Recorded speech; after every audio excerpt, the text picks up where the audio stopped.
विवेक विहार के समस्त पदाधिकारीगण,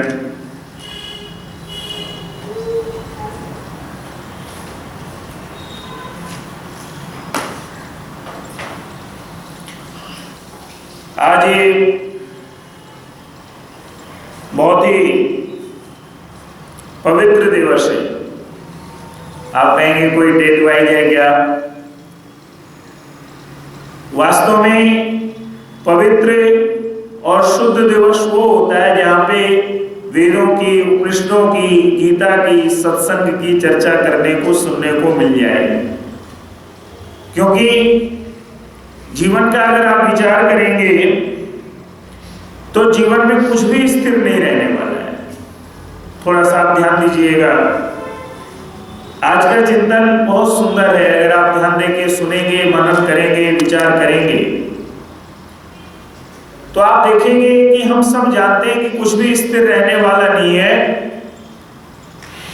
लेकिन फिर भी प्रभु से प्रार्थना करते हैं कि प्रभु अविचल पद देना, अविचल धन देना, अविचल जीवन देना। और अगर आपको और थोड़ा सा इस चिंतन को बढ़ाना है तो अध्यात्म को छोड़ के जरा भौतिक पे भी रहे हैं तो आप देखेंगे हम पृथ्वी में रहते हैं और आप अगर विचार करेंगे तो ये पृथ्वी भी घूमती रहती है, ये भी स्थिर नहीं है। तो भला उसमें रहने वाले लोग स्थिर कैसे होंगे? उनका भी आना जाना लगा रहता है। लेकिन हम सबका उद्देश्य एक है कि हम जीवन में सुखों को प्राप्त करें, दुखों को दूर करें। आज के हम सब मनुष्यों की समस्या को अगर आप विचार करेंगे तो आप पाएंगे जितनी यात्रा हमारी सुखों की ओर जा रही है उतने ही हमारे जीवन में दुख बढ़ते जा रहे हैं। सुख की तलाश में हम कहां से कहां पहुंच गए, लेकिन जीवन में सुख प्राप्त हुआ नहीं। कभी विचार कीजिएगा क्या कारण है? हम वेद के मार्ग पे चलते हैं, वेद मंत्र जानते हैं, संध्या करते हैं, यज्ञ करते हैं, सारे पंचमहायज्ञों का अनुष्ठान करते हैं, फिर भी जीवन में जो सुख शांति चाहते हैं वो नहीं है। जरा सा किसी ने कुछ कह दिया, कोई बात हमारे मन के विपरीत हो गई तो हम तुरंत उद्विग्न हो जाते हैं। तो आप पाएंगे क्या वास्तव में यही जीवन की प्राप्ति है कि आज हम सोच के आए कि आर्य समाज में ऐसा हो, वैसा नहीं हुआ तो परेशानी, घर में गए सोचा ऐसा हो, नहीं हुआ तो परेशानी, समाज में कहीं बाहर गए जैसा सोचा नहीं हुआ। आप देखेंगे यही है, वहीं हम परेशान होते हैं। जहां हम जैसी कल्पना लेके जाते हैं अगर वो कल्पना साकार नहीं होती है तो हम मनुष्यों का एक स्वभाव है, सबका, मेरा भी, कि हम सब लोग उन विषयों को लेके परेशान होना शुरू हो जाते हैं। लेकिन आइए थोड़ी सी चिंतन की बात दे रहा हूं आपको। आप गीता सुनते हैं और श्रीमद् भगवत गीता भी वेदों की प्रामाणिकता को ही सिद्ध करता है, कोई उसके अतिरिक्त बात नहीं कह रहा, उपनिषदों की बात करता है। और वो जो हमारे अन्य सूत्र ग्रंथ वगैरह उनकी बात करता है। इसलिए बहुत सुंदर चर्चा आती है कि विचार कीजिए हमारा आपका जन्म किस लिए हुआ। क्या हमारा आपका जन्म इसलिए हुआ कि बस केवल इस शरीर की पुष्टि की जाए? क्या केवल और केवल अपने परिवार की पुष्टि की जाए? या केवल समाज की पुष्टि की जाए? और जिस उन्नति को हम समझते हैं वो उन्नति की जाए? तो वहां पर बड़ा स्पष्ट उत्तर मिलता है कि हम सबको यदि वास्तव में मनुष्य का शरीर मिला है तो आत्मिक बल को प्राप्त करने के लिए मिला है। इसलिए आप देखिएगा स्वामी दयानंद जी जो आर्य समाज का नियम लिखते हैं उसमें हमारे को बोलते हैं शारीरिक, आत्मिक और सामाजिक। अब अगर आप विचार करेंगे, ना तो हम शरीर से समर्थ हैं, ना हम आत्मिक रूप से समर्थ हैं, और चाहते हैं सामाजिक उन्नति हो जाए। आजकल तो चुनाव का टाइम है, नेता बन जाए, टिकट मिल जाए, बस सांसद बन जाए। विचार कीजिएगा, अगर हम शरीर से सक्षम हैं, आत्मिक रूप से मजबूत हैं, तो निश्चित रूप से तीसरी उन्नति कहीं जाने वाली नहीं है, सामाजिक उन्नति अवश्य होगी। लेकिन अगर हम शरीर से समर्थ नहीं है, हमारे शास्त्र क्या कहते हैं, शरीर माध्यम खलु धर्म साधनम। अगर आपको कोई धर्म का काम भी करना है तो वो केवल और केवल किससे होगा, शरीर से होगा। और शरीर की स्वस्थता के लिए केवल यहां बैठ के मैं प्रवचन करूं, या केवल पढ़ूं, पढ़ के आपको बता दूं, या केवल आप श्रवण कर लें, शरीर ताकतवर नहीं हो सकता है। शरीर के लिए जब तक जो नियम है हमारे अष्टांग योग, यम नियम, आसन, प्राणायाम, प्रत्याहार, धारणा, ध्यान, समाधि, तब तक हमारा शरीर स्वस्थ नहीं रह सकता। पहली बात। दूसरी बात, आज का ये बड़ा अच्छा विषय है, अगर आप थोड़ा सुन के समझते जाएंगे। आज की अगर आप परेशानी देखेंगे हमारी आपकी, कई बार हम क्या सोचते हैं कि ये प्रवचन ना मेरे लिए नहीं है। कई बार वक्ता, क्या मैं बोल रहा हूं, मैं सोचता हूं ये मेरे लिए नहीं है, केवल श्रोताओं के लिए। जब जब हम किसी विषय को इस हल्के अंदाज में लेंगे, कभी भी ना तो श्रोता अपना सुधार कर पाएगा, ना यहां बोलने वाला वक्ता मेरे जैसे व्यक्ति अपना सुधार कर पाएगा। वास्तव में हम दोनों एक दूसरे के साथ जुड़ के, ये एक स्वाध्याय का विषय है, श्रवण और वाचन। आप एक स्वाध्याय कर रहे हैं, और कैसा स्वाध्याय कर रहे हैं, सामूहिक स्वाध्याय कर रहे हैं। ध्यान दीजिए, कई बार हम क्या सोचते हैं, मुझे बोलने को नहीं मिला, मैं नाराज हो गया। कई बार हमें लगता है यार हमें बोलने का अवसर मिलना चाहिए था, वहां गए। कोई बात नहीं है, क्या फर्क पड़ता है, आज कुछ और स्वाध्याय कर लो भाई। जरूरी है क्या कि मैं अगर आज आया आपके यहाँ पर किसी विषय को तैयार करके, और माता जी ने कहा कि पंडित जी आज की व्यवस्था ऐसी है कि आपको इतना समय नहीं मिल पाएगा, तो कोई बात नहीं, इसमें नाराज होने की या दुखी होने की क्या बात है। जितना समय मिले उतने समय में मैं अपनी बात कह दूं, और ना भी मिले तो भी कोई समस्या नहीं, क्योंकि ये वास्तव में स्वाध्याय का विषय। हमने क्या कर लिया, आज थोड़ा सा चिंतन कीजिएगा आप मेरी बात। हमने कर क्या लिया कि जो यहाँ वक्ता बैठ गया और आप श्रोता बन गए, दोनों में हमने अंतर कर लिया। जब दोनों में अंतर होगा तो ध्यान दीजिएगा, सामूहिक रूप से स्वाध्याय कभी सफल नहीं हो पाएगा। सामूहिक स्वाध्याय तभी सफल होता है जब वास्तव में उस चर्चा के द्वारा वक्ता भी अपने जीवन का परिष्करण करे और श्रोता भी अपने जीवन का परिष्करण करे, यानी शुद्धता लाए। और आज आप देखेंगे एक सामूहिक बीमारी है। क्या बीमारी है? अपने को ना देख के दुनिया को देखना।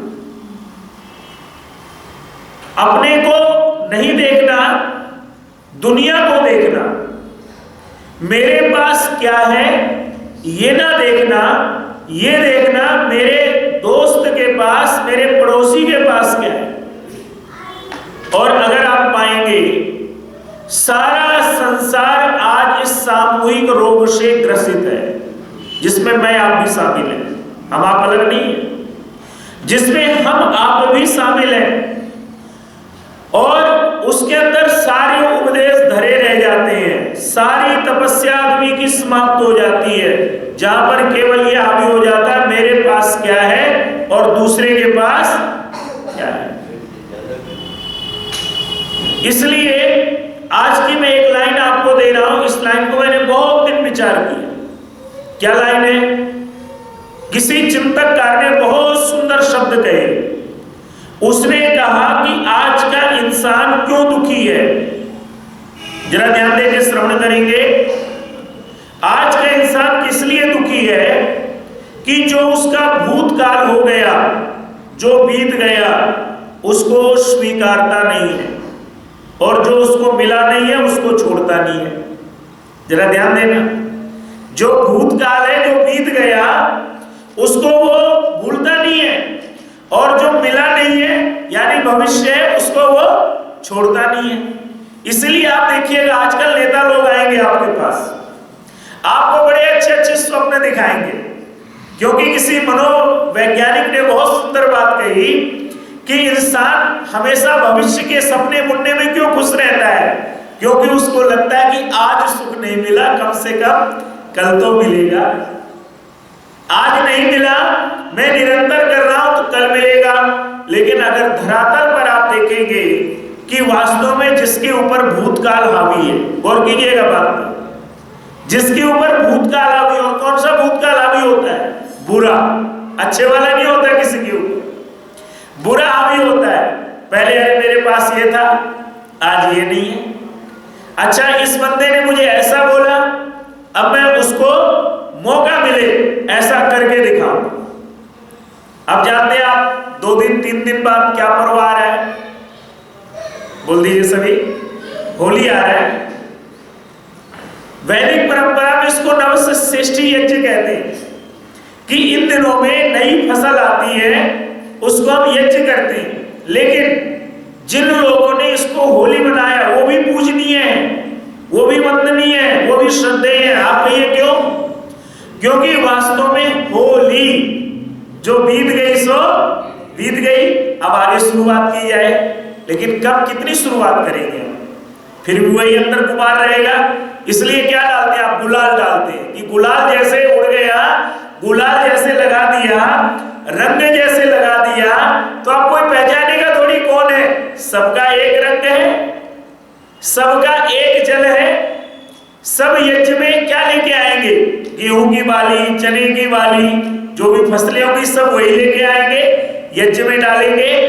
विचार कीजिएगा। इसीलिए अगर आप चिंतन करेंगे, आप आर्य समाज जैसे संगठन में अगर बैठे हैं, मैं समझता हूं विचारों की दृष्टि में इससे समृद्ध कोई विचार नहीं हो सकता। आप कहेंगे कैसे? जरा गौर कीजिएगा। आप अंत में क्या बोलते हैं? संगठन सूक्त बोलते हैं। ओम संगच्छध्वं संवदध्वं संभो मनांसि जानताम देवा भागम यथा पूर्वे समजाना उपासते। आप ये मत सोचिए कि केवल स्वामी दयानंद जी का विचार था। एक बहुत बड़ा मंदिर है ग्वालियर के आगे जाके दतिया में, बड़े बड़े लोग वहां जाते हैं कि भाई ये बहुत बड़ी पीठ है। एक दिन मैं आ रहा था उधर से, तो मैंने कहा भाई देखते हैं क्या है। तो आप विचार कीजिएगा, उस मंदिर के अंदर जाने पर सबसे पहले संगठन सूक्त का हिंदी अनुवाद लगा है कि जब तक हमारे विचार एक नहीं होंगे, जब तक हमारी वाणी एक नहीं होगी, जब तक हमारा कार्य एक नहीं होगा, तब तक हमारा जीवन भी ऐक्य नहीं हो पाएगा। संगठन तो छोड़ दीजिए, राष्ट्र तो छोड़ दीजिए। इसलिए दूसरी बात क्या है कि आपको हमें विचार क्या करना है? स्वयं का विचार करना है। भूतकाल की जितनी बुरी बातें हैं उन सबको क्या करना है? नष्ट कर देना है, समाप्त कर देना है। वो होगी नहीं, उसके लिए बड़ी ताकत चाहिए। और कौन सी ताकत चाहिए आप कहेंगे? उसके लिए कोई धन की ताकत नहीं चाहिए, कोई बल की ताकत नहीं चाहिए, उसके लिए विचारों की शुद्धता की ताकत चाहिए। जिस दिन आप विचारों में शुद्धता भर लेंगे, और जैसे आप क्या करते हैं, जो लोग कंप्यूटर पे काम करते हैं, मोबाइल पे काम करते हैं, वो जानते हैं कि एक समय के बाद जब उनका कंप्यूटर हैंग होने लगता है, मोबाइल हैंग होने लगता है, तो जो उसमें व्यर्थ की फाइलें उनको डिलीट मार देते हैं कि भाई कम से कम अब ये रिक्तता तो आ जाए, इसमें कुछ नई चीज डाल सके। ठीक इसी प्रकार से जीवन में अगर खुश होना है तो इस विचार का ध्यान दीजिएगा कि जो कहा गया कि हम भूतकाल को छोड़ नहीं पाते और जो भविष्य में मिला नहीं उसको भी नहीं छोड़ पाते। इन दोनों से अलग निकल के वर्तमान में जीवन जीना शुरू करना पड़ेगा। अगर हम ऐसा करेंगे तो फिर क्या होगा, फिर वास्तव में हम सुख की ओर चल पाएंगे। और जब हम स्वयं को देखना शुरू करेंगे, दूसरों को क्या देखें, दूसरे की श्रेष्ठता को देखें। इसलिए आप देखिएगा आर्य परंपरा में विधान था उषा पान का। आप गौर कीजिएगा हमारी दिनचर्या कि प्रातः काल सूर्योदय से पहले ब्रह्म मुहूर्त में उठें, उठ करके उषा पान करें। उषा पान क्या है, आजकल के बच्चों को तो बोलो उनको उषा काल भी नहीं पता होगा, लेकिन उषा पान क्या है कि जो प्रातः काल सूर्योदय से पहले का समय होता है, जब चारों ओर थोड़ा थोड़ा उजाला फैलना शुरू हो जाता है, उसका नाम है उषा काल। उसका पान करना यानी उस समय उठ करके अपनी दिनचर्या को शुरू कर देना उषा पान कहलाता है। और उसके बाद फिर क्या कहा गया, उदय होते हुए सूर्य को देखना चाहिए। आप देखिएगा, और इसीलिए जब आप प्रातःकाल यज्ञ करते हैं तो प्रातःकाल की आहुति क्या देते हैं, सूर्यो ज्योति ज्योति सूर्य स्वा। क्यों सूर्य का दर्शन कहा गया? अब कुछ लोग तो हो सकता है मुझे यहीं से घोषित कर दें कि ये पंडित जी भी पाखंडी हो गए, ये कहते हैं कि सुबह सुबह सूर्य का दर्शन करना चाहिए। प्रातःकाल वेदों में वर्णन आता है, ध्यान दीजिए, जो हमारे आर्य लोग हैं वहां स्पष्ट है कि प्रातःकाल जब सूर्य की पहली रश्मि उदय हो, पहली किरण आए, तो आप ध्यान लगाते हुए, यज्ञ करते हुए, संध्या करते हुए उसका दर्शन करें। क्यों दर्शन करें? क्योंकि सूर्य का पहला संदेश है कि इस दुनिया में जो भी अच्छा है उसको ग्रहण करो, बुरे को ग्रहण नहीं करो। और इसीलिए हमारे संस्थापक स्वामी दयानंद जी क्या कहते हैं, सत्य को ग्रहण करने में और असत्य को छोड़ने में सर्वदा उद्यत रहना चाहिए। यानी सूर्य को जब देखेंगे प्रातःकाल और देखेंगे इसकी किरणें हर जगह जाती हैं। रविंद्रनाथ टैगोर के जीवन की एक छोटी सी घटना आती है। उन्होंने गीतांजलि पुस्तक लिखी, आप जानते हैं, उनकी बड़ी फेमस पुस्तक है गीतांजलि, और उसमें उनको नोबेल मिला। आप अगर याद कीजिएगा तो उसी पुस्तक में उनको नोबेल पुरस्कार मिला। और उस गीतांजलि को अगर आप कभी पढ़िएगा तो उसमें केवल और केवल ईश्वर की महिमा है, केवल ईश्वर के गीत गाए हुए। तो एक बुजुर्ग व्यक्ति ने वो पुस्तक पढ़ी, पढ़ने के बाद रविंद्रनाथ टैगोर को ढूंढता हुआ उसके घर चला गया और कहता है, टैगोर साहब, आपने जब ईश्वर की इतनी महिमा लिखी है इसमें, तो अवश्य ही आपने ईश्वर के दर्शन किए होंगे, मुझे ईश्वर के दर्शन करवाओ। अब वो बेचारे परेशान, कहने लगे, यार मैं इस बुजुर्ग को क्या बोलूं कि मैंने ईश्वर के दर्शन नहीं किए, मैंने तो केवल अपनी काव्य की कल्पना से उसकी कल्पना करके कि ईश्वर का ये गुण है, ये उसके पास होता, वो लिखा। अब वो बुजुर्ग व्यक्ति भी जरा हठी किस्म का था, वो कहता है, जब तक आप मुझे ईश्वर के दर्शन नहीं कराओगे मैं आपके घर से नहीं जाऊंगा। कोई आपके घर आके बैठ जाए। वो कहने लगे, यार ये बेकार में किताब लिख दी, बिना मतलब का नॉवल ले लिया, मुझे क्या पता है इस प्रसिद्धि के भी साइड इफेक्ट होते हैं कि भाई ये व्यक्ति आ गया और ये कह रहा है, और मैं इनको मना भी नहीं कर सकता कि मैंने ईश्वर को नहीं देखा। अगर मैंने कह दिया तो मैं झूठा हो जाऊंगा, फिर वो कहेंगे तुमने किताब क्यों लिख दी, क्यों उसका इतना गुणगान किया जिसको तुम जानते नहीं हो। तो लिखने वाले ने उस घटना पे आगे लिखा कि एक दिन क्या होता है कि वो व्यक्ति भी, जो बुजुर्ग थे, बाहर बैठ गए और बोलते हैं, भाई जब तक तू नहीं बताएगा तब तक मैं जाऊंगा नहीं। एक दिन प्रातःकाल वो घूमने जाते थे प्रतिदिन, जैसे आप लोग मॉर्निंग वॉक के लिए जाते हैं। रविंद्रनाथ टैगोर घूमने गए और उस दिन सुबह सुबह उन्होंने क्या देखा कि प्रातःकाल आज थोड़ी बहुत बारिश हुई है और समुद्र के किनारे वो घूम रहे हैं। घूमते घूमते उन्होंने क्या देखा कि कुछ गड्ढे थे, उनमें पानी पड़ा हुआ है, कुछ जगह स्वच्छ जल भरा हुआ है, कुछ जगह अस्वच्छ जल भरा हुआ है। उनको सूर्य निकला हुआ है, उनको पता नहीं क्या उत्तर मिला। उस दिन वो नाचते गाते हंसते हुए घर आए, तो जब उनकी मुस्कुराहट को उस बुजुर्ग ने देखा, उनके चाल को देखा, उनके चेहरे को देखा, कहते हैं, रविंद्रनाथ, लगता है आज तुमको ईश्वर के दर्शन हो गए। तो उन्होंने कहा कि मुझे ईश्वर के दर्शन तो नहीं हुए, आज मैं कहने की हिम्मत जुटा पा रहा हूं, लेकिन आज यह अनुभूति हुई कि ईश्वर का रूप कैसे होता है। बोले कैसे होता है? बोले मैंने आज ईश्वर के रूप में सूर्य जो उसकी बनाई हुई जड़ वस्तु है उसको देखा। बोले क्या देखा? बोला मैंने ये देखा कि आज मैंने ये देखा कि सूर्य की किरणें स्वच्छ जल में भी पड़ करके जल ले रही हैं, अस्वच्छ जल में भी पड़ के जल ले रही है। लेकिन कौन सा जल ले रही है? केवल स्वच्छ जल ले रही है, अस्वच्छ जल को वो ग्रहण नहीं करती है। और इसका अगर प्रमाण देखना हो, ये थोड़ा सा मैंने बाद में जोड़ा, इसका अगर प्रमाण देखना हो तो आप देखिए जब बारिश होती है तो वो पानी कभी खारा नहीं होता, पानी जो होता है वो केवल मीठा होता है।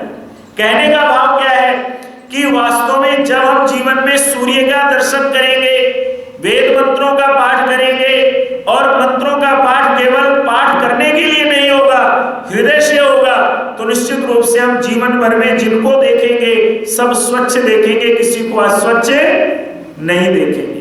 सबका दर्शन क्या करेंगे? सबके गुणों का दर्शन करेंगे, किसी के अवगुणों का दर्शन नहीं करेंगे। नहीं तो होता क्या है, आप कहेंगे क्यों ना करेंगे? अगर अवगुणों का दर्शन ना हो तो हमें क्या पता कौन सा व्यक्ति कैसा है, कौन सा व्यक्ति हमारे साथ अच्छा करेगा बुरा करेगा। तो ध्यान दीजिएगा, एक गुरु के पास दो शिष्य जाते हैं, दोनों पढ़ने के लिए जाते हैं। पढ़ने के लिए जाते हैं तो दोनों बैठे होते हैं, पहले गुरु लोग परीक्षा लेते थे। तो उस परीक्षा में गुरु ने कहा देखो सामने फूल है बेटा, तोड़ के लाओ जरा। एक बच्चा गया फूल तोड़ ले आया, दूसरा वापस आ गया। गुरु ने पूछा भाई तुम फूल ले आए, तुमने कुछ और देखा? कहता गुरुजी वहां तो मुझे केवल फूल नजर आए। दूसरे से पूछा भाई तुम फूल क्यों ले लाए? कहता गुरुजी वहां तो ढेर सारे कांटे, फूल वहां कम नजर आए। कहने का भाव क्या है? कहने लगे देखो जो फूल लाया मैं केवल इसी को पढ़ाऊंगा, तुम अभी जाओ 6 महीने बाद अपनी दृष्टि को बदल के आओ। बोले गुरुजी मैं क्या दृष्टि बदल के आऊं? दृष्टि तो इसको बदलना चाहिए, इसने प्रकृति का सत्यानाश किया, फूल तोड़ने की वस्तु होती है और इसने तो रिस्क लिया, मैं क्यों रिस्क लेता? चारों ओर कांटे थे इसलिए मैं फूल तोड़ के नहीं लाया। बोले देखो भाई अगर तुम फूल देखोगे तो फूल का संग्रह करोगे, कांटे देखोगे तो कांटों का संग्रह करोगे। इसलिए आज देखिएगा विचार, आप देखिएगा हमारे कई बार बड़े नेगेटिव विचार हो जाते हैं क्योंकि हम दूसरों में सब बुराई देखते हैं। हमें यहाँ भी बुराई नजर आएगी, घर में भी बुराई नजर आएगी, हर जगह बुराई नजर आएगी। फिर हम क्या होते हैं जरा गौर कीजिएगा, बड़ा असंतुष्ट हो जाते हैं, हमारे जीवन में संतोष नहीं होता है। और ध्यान दीजिएगा जिसके जीवन में, मेरे आपके किसी के जीवन में भी अगर संतोष नहीं होगा तो जीवन फिर नष्ट होने की ओर अग्रसर हो जाएगा। क्योंकि किसी ने कहा संतोष सब सुखों का मूल है। इस जीवन में अगर सब सुखों का मूल है तो कौन है? संतोष है। वो तब हो पाएगा जब वास्तव में हमारी दृष्टि सुंदर हो जाएगी, क्योंकि जैसी दृष्टि वैसी सृष्टि। अब आइए अगली बात पे। ये तो मैंने आपको थोड़ा सा गीता के एक आख्यान दिया कि अगर दृष्टि शुद्ध होगी तो आत्मिक बल भी जरूर प्राप्त होगा। आप विचार कीजिए स्वामी दयानंद जी के सामने क्या चुनौतियां नहीं थी, हमारे आपके सामने तो कुछ नहीं। आपने माइक भी दे दिया, बढ़िया हॉल भी बनाया है, यहाँ गर्मी आएगी तो एसी भी लगे हैं, बढ़िया सारी व्यवस्थाएं हैं। क्या स्वामी दयानंद जी को किसी ने मंच दिया? विचार कीजिएगा, क्या स्वामी दयानंद जी के लिए कोई माइक लेके आया? क्या स्वामी दयानंद जी के लिए कोई परिस्थितियां अनुकूल थी? सारी परिस्थितियां प्रतिकूल थी। लेकिन आप जीवन चरित्र पढ़ लीजिएगा, उन्होंने कभी किसी की शिकायत नहीं की। हम आप तो शिकायत करते ही रह जाते हैं, लेकिन उन्होंने कभी किसी की शिकायत नहीं करी कि भाई मुझे समाज ऐसा कर रहा है, दुनिया ऐसे बोल रही है। नहीं, वास्तव में जो व्यक्ति संघर्षों में रास्ता निकालता है वही तो फिर पूजा जाता है, और जो व्यक्ति संघर्षों में रोता रहता है, शिकायतें करता रहता है, फिर वो भीड़ का हिस्सा होता है। और जो व्यक्ति वास्तव में उस संघर्ष में भी कोई किसी को शिकायत नहीं करता, बड़े शांत मन से अपने जीवन को बिता लेता है, ध्यान दीजिएगा वही जीवन में रिद्धि सिद्धि सफलता का स्वामी बनता है। इसलिए गीता कहती है पहली बात कि वास्तव में जीवन में सुख चाहते हो तो आत्मिक बल प्राप्त करो। आत्मिक बल से मिलता क्या है, जरा ये भी चर्चा कर दूं, फिर आज गीता की अगली चर्चा बढ़ाऊंगा। आपने कभी कपास के पौधे को देखा होगा? कपास के पौधे में फूल आप जानते हैं क्या आता है? बोल दीजिए, रुई आता है ना। और रुई का क्या है, जरा सी हवा चलती है वो हिलने लगता है। वही तो आपका हमारा हाल है। जरा सा सुख आया उछल गए, जरा सा दुख आया उदासीन हो गए। अरे अब कैसे होगा? विचार कीजिए, हम आप भी तो उसी कपास के फूल की तरह हैं, उसी फल की तरह हैं। गीता कहती है कि ध्यान दीजिएगा, जिस दिन आपका आत्मिक बल विकसित हो गया उस दिन ना तो सुख की लहरियों में आप डूबेंगे। जरा ध्यान दीजिएगा, जिस दिन आपका आत्मिक बल मजबूत हो गया उस दिन सुख की लहरियां आपको डुबोएंगी नहीं, और दुख की जो लहरें हैं वो आपको कंपायमान नहीं करेंगी, वो आपको स्थिर रखेंगी। ऐसा एक जीता जागता धर्म चाहता है वे, ऐसा एक जीता जागता जीवंत रूप से मनुष्यों का निर्माण करना चाहता है गीता का उपदेश। और यदि वास्तव में ऐसा हम कर बैठे, क्योंकि एक जगह मैं बोल रहा था, संवाद का सत्र था, तो एक माता जी ने बहुत सुंदर बात कही। कहने लगे पंडित जी बात आपकी सही है, ये गीता भी सही है, उपनिषद भी सही है, लेकिन ऐसा संभव नहीं है। बात बिल्कुल सही है, संभव नहीं है, लेकिन संभव को असंभव को अगर संभव कुछ बनाता है तो वो आपका मेरा स्वाध्याय बनाता है। ध्यान दीजिएगा, सब चीज हमें जीवन में असंभव लगेगी, लेकिन जिस दिन हम स्वयं का विवेचन करेंगे, स्वाध्याय करेंगे, तो नए नए संकल्पों का निर्माण होगा। और ध्यान दीजिएगा, अगर 10-20 संकल्प हमारे फेल हो जाएंगे कोई दिक्कत नहीं है, लेकिन जब हम वाच करेंगे कि आज हमारे क्रम से 10 संकल्प फेल हो गए, लेकिन अब मैं 11वें को फेल नहीं होने दूंगा, तो सोच लीजिएगा हम जीवन में ऊंचाइयों की ओर चल पड़े।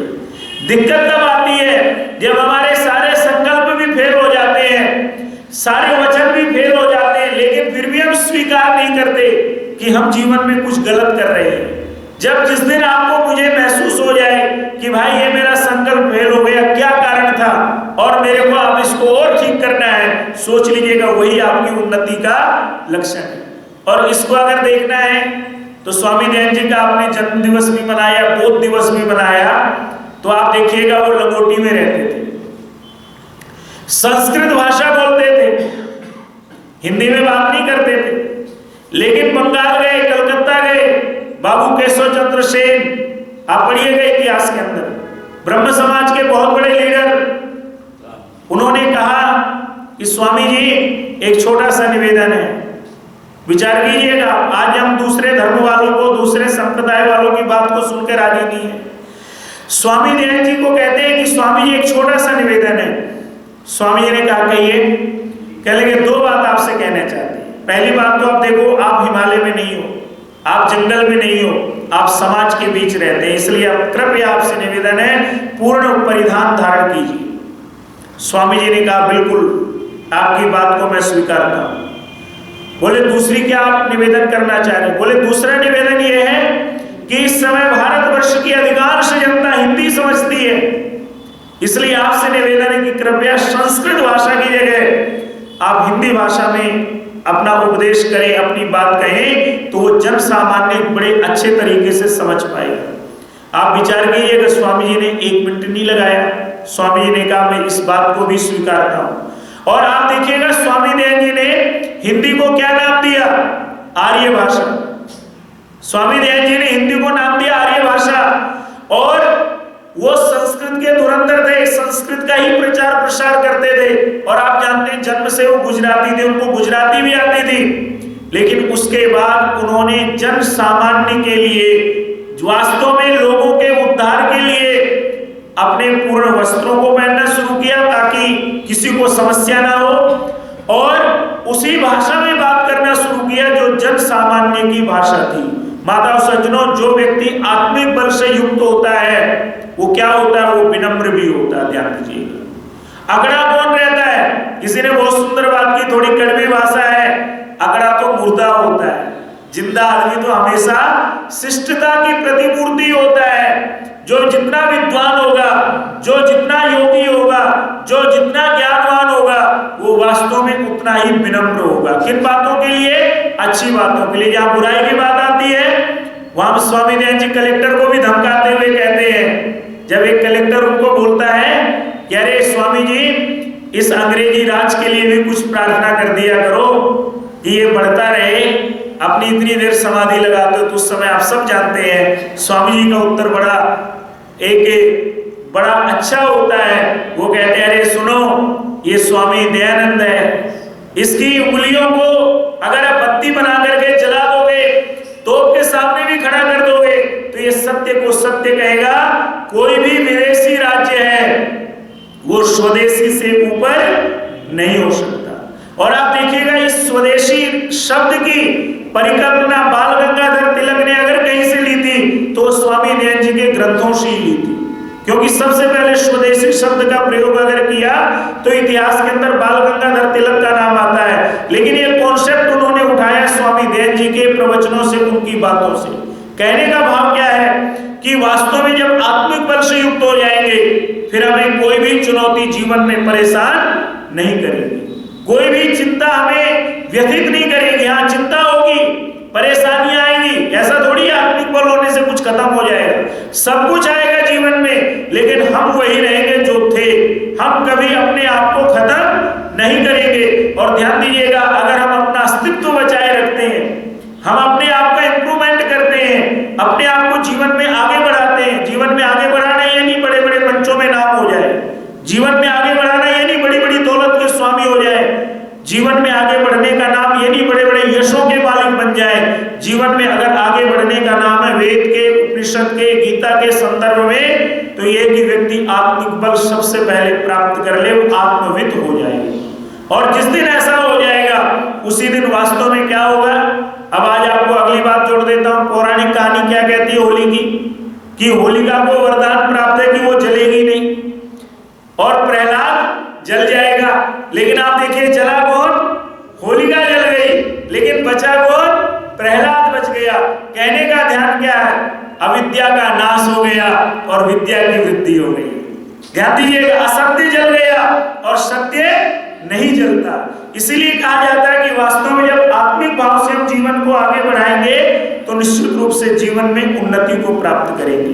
और गीता कहती है कि जब ऐसा भाव होगा तो मनुष्य हमेशा अच्छे विचारों से भरा रहेगा।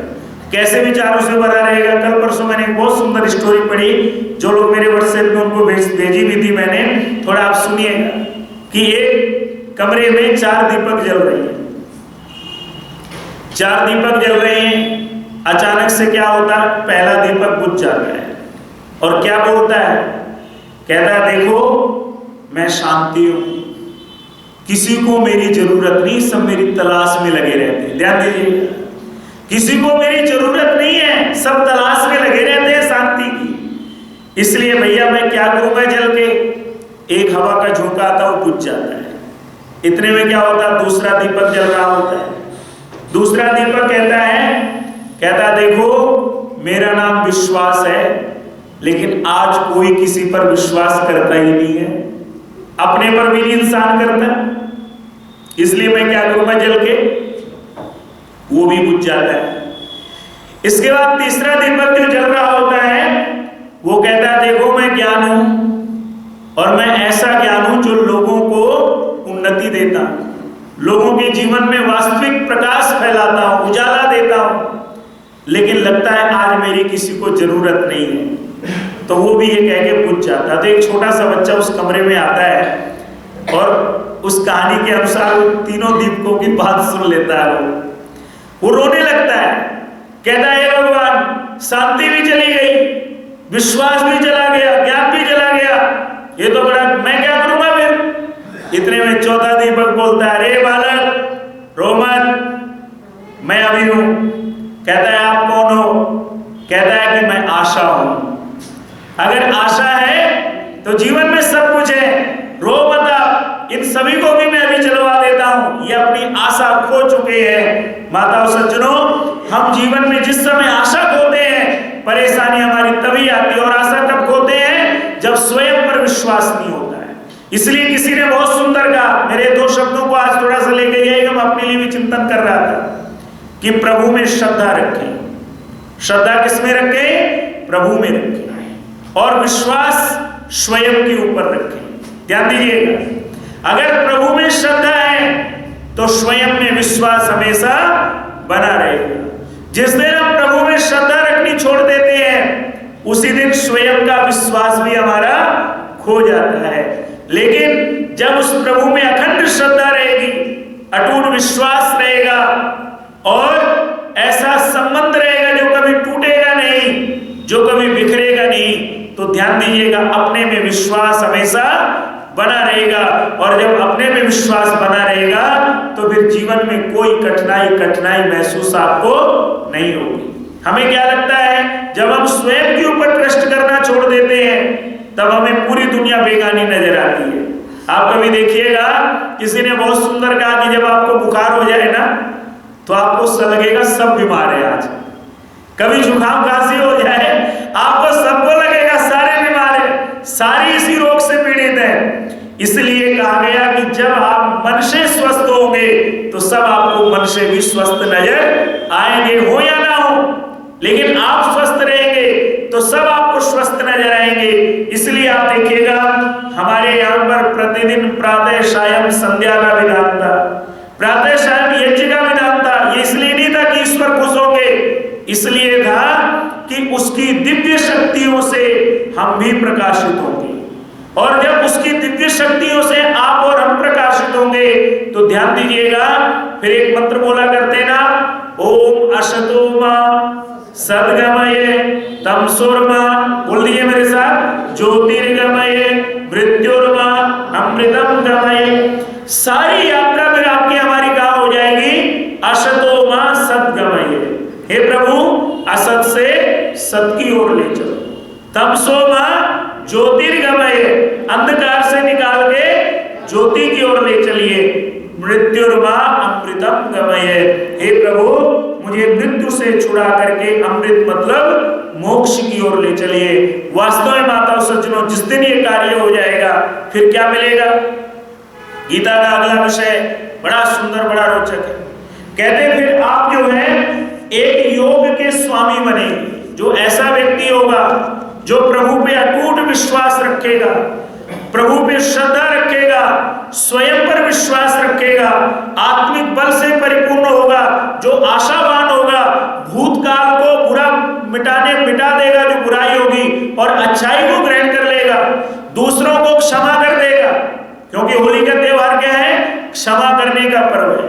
आप देखिएगा जैनी लोग मनाते हैं ना क्षमावाणी पर्व, अखबारों में बड़े बड़े विज्ञापन देते हैं।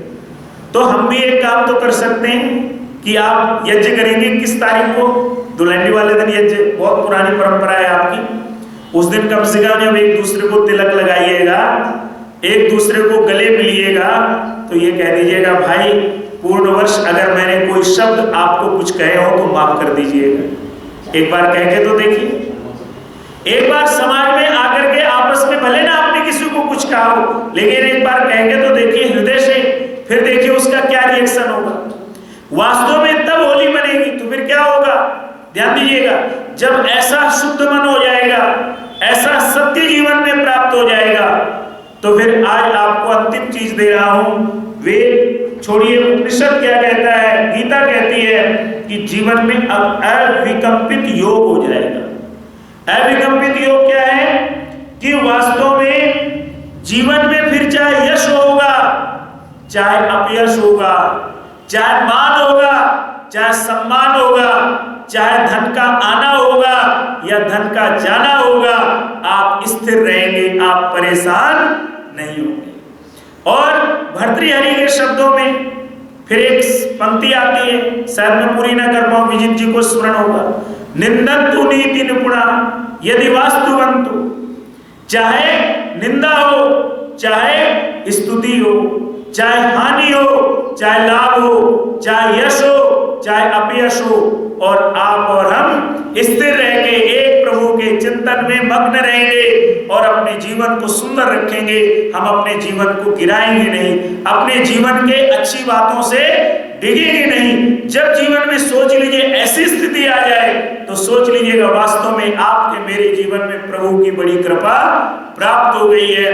क्योंकि वास्तव में अगर ये चीज सीखनी है तो स्वामी दयानंद जी से सीख सकते हैं, पंडित लेखराम से सीख सकते हैं, पंडित गुरुदत्त विद्यार्थी से सीख सकते हैं, स्वामी दर्शनानंद जी से सीख सकते हैं।